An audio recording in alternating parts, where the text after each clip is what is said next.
Now, it's bad enough that vaccination became a condition of entry, employment, and basic life, but the story of baby August takes that lunacy a step further. Baby August is just 6 months old and his heart is failing. He needs a heart transplant, but Vanderbilt Hospital right down the road here in Nashville, Tennessee is denying him that procedure unless his parents fully vaccinate him.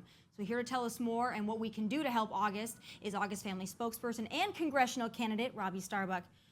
Robbie, this went wild, at least here locally in Nashville over the weekend. You posted all about it. People were really outraged, and I think a lot of people saw it just as myself and thought, this can't really be happening. They can't be denying a 6-month-old baby a much-needed heart transplant because the parents choose not to vaccinate. Tell everybody what's going on here. I actually thought the same thing you did when it first came to me. So a friend of the family said, you know, they'd love to have your help getting help here. And I said, there's no way that's exactly what's happening. I'm going to talk to the mom and look into this.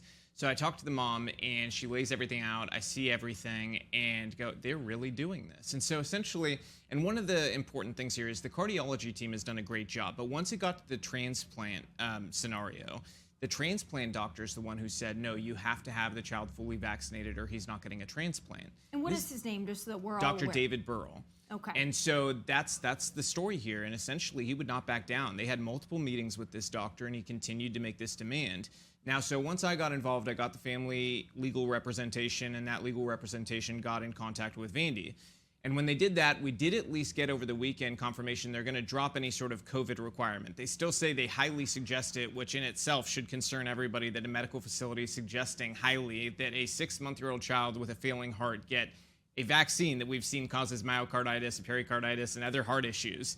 Doesn't make any logical sense, but they have dropped that as a requirement, but they're still requiring other things that the parents are, you know, religiously and medically opposed to. And other doctors have reached out saying the baby should absolutely not have these before he gets transplant surgery because his immune system is already in a very difficult place. I think a lot of parents know that if your child has a cold, a doctor won't vaccinate them. They'll say reschedule to when they're healthy because their immune system's already fighting something. You don't want to combine that with the pressure this puts on their immune system. So why a doctor who pledges an oath to do no harm would then ask a parent to do this?